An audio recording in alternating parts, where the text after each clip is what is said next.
Hi, and welcome to the Business of Being a Virtual Assistant. I'm your co-host, Tiffany Parson, and today's episode is a mix of things. I'm going to give you some updates, some things that I've been thinking about, as well as answer a question that came in to me, and I think it will be beneficial to all of you. So let's just dive right into episode number 145.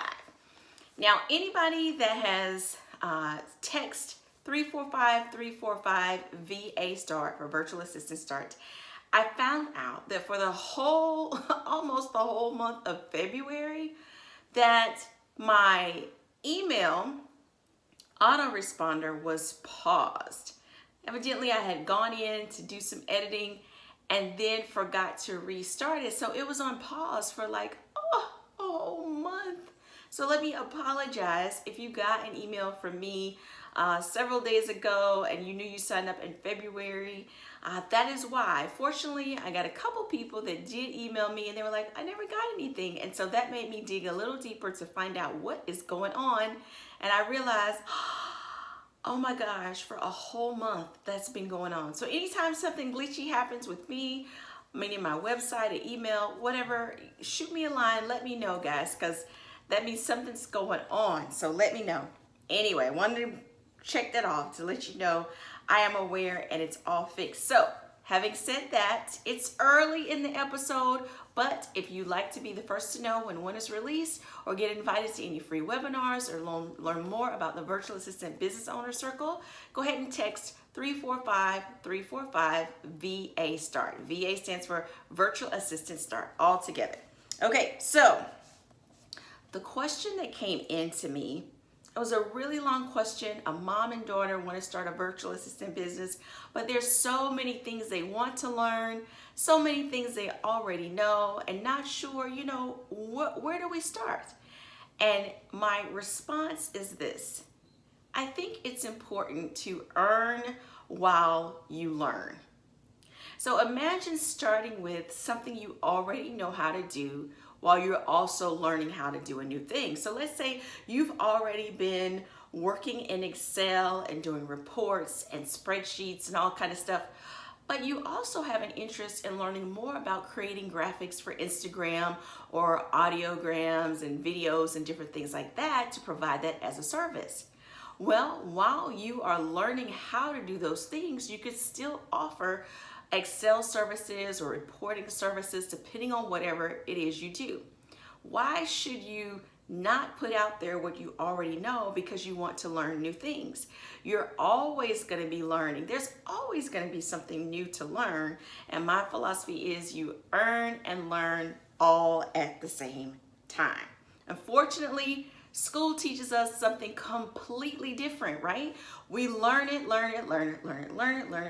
for 12 years, 16 years, 20 years, depending on how long you went to school, from the time we were in elementary school all the way into college and more. And we don't earn anything in relationship to what we're learning. And then when it's all over, we go out into the workforce and trying to find jobs. And how many of us can honestly say that what we went to school for, we're actually getting paid to do in a professional setting or in your business? Raise your hand if this applies. Very rare that it does. So go ahead, you want to earn and learn. Now, what I'm looking down at is at my Kindle. I've got my notes here in front of me to make it a whole lot easier instead of trying to squint or figure it out or remember in my head. So this is helping me and you'll see it there. But earn and learn. Start with what you already know while you're learning. And you'll also figure out this as well. As you're working with new clients, they may want you to do one thing, but then ask you, do you know this? Or are you interested in learning more about this? And as a result, you learn with them because of their projects. So there is no, I strictly earn or I strictly learn. It's once you get started with your earning, it's all interwoven. So earn and learn together. All right, so I've been sending out proposals lately to Upwork, and I do that because I want to keep myself fresh, know what's going on Upwork because I have that 21-day Upwork challenge guide. And if I'm never on Upwork, then I won't know if my guide is current or not. So this is one way that I know it's current and be able to update it as things change. So anyway, so I sent proposals out this week and got a response back from a guy in regards to customer support and answer emails and things. And something interesting came up that I thought you might be interested in as well. He felt like my rate was too high, which is fine. My rate is not for everyone. If I leave a little room to take it lower, that's fine too. It's your prerogative how you want to handle it. But he asked me if my rate was gonna be based on availability or based on how many people I answered. Can you imagine calculating based on how many people you answered, like how many emails you answered, how many calls you made, or how many people left voicemails? Does that sound crazy to you? When it's complicated, it's kind of crazy to me. Because if you're offering customer support, that's pretty simple. To me, availability.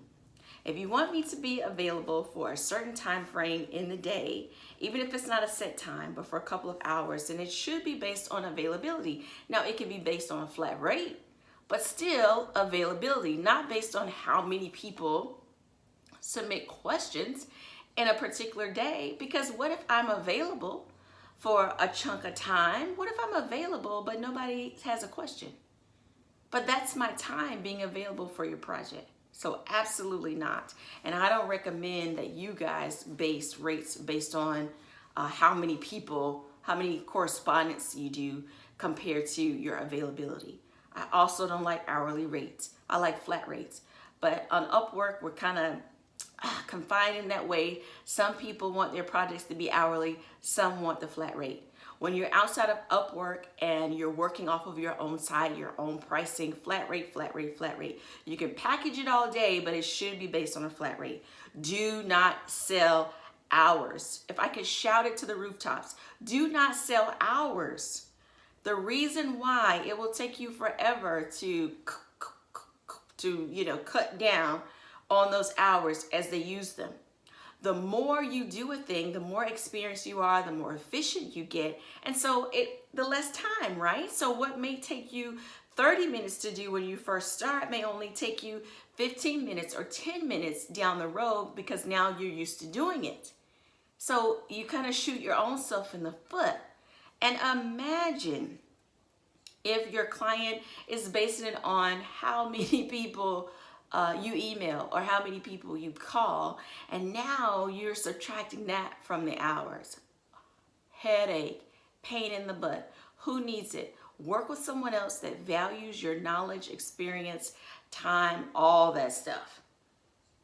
Those are the clients you want, not the ones that are going to nickel and dime you based on who comes. Nightmare. Okay.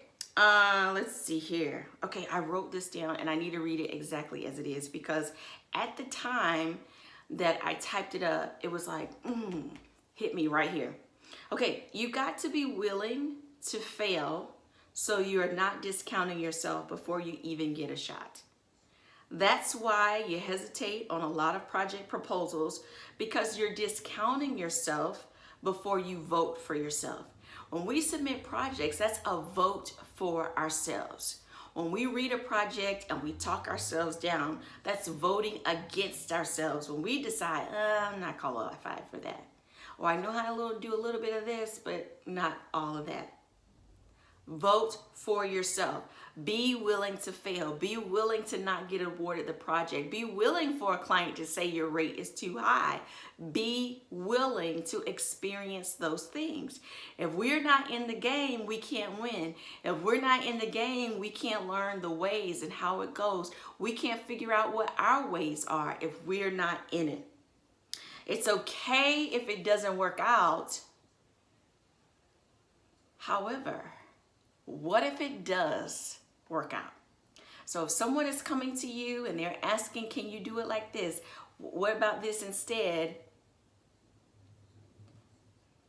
Give your answer, give your thoughts, give your opinions on it. If I had went along with what the guy wanted me to do, I would be suffering right now. He would have agreed and I would be suffering and kicking myself. But it's all good because I said no. Your terms, how you want to do it. Any questions? Hopefully not. All right, so the biggie is earn and learn. Submit your proposals on Upwork. And this episode turned out not to be as long as I thought it would be. And now I'm wondering. I'm not going to overthink it. So anyway, all of you that have been emailing me or send me messages on Facebook about how much you're loving the podcast, I'm so glad that you are enjoying it. And you are the reason that this podcast exists. If I didn't get one person that listened to it after all this time, I'd probably just give up, right? But no way. All I need is one. Just like you just need one client. That one client can refer you to another person and another person and another person.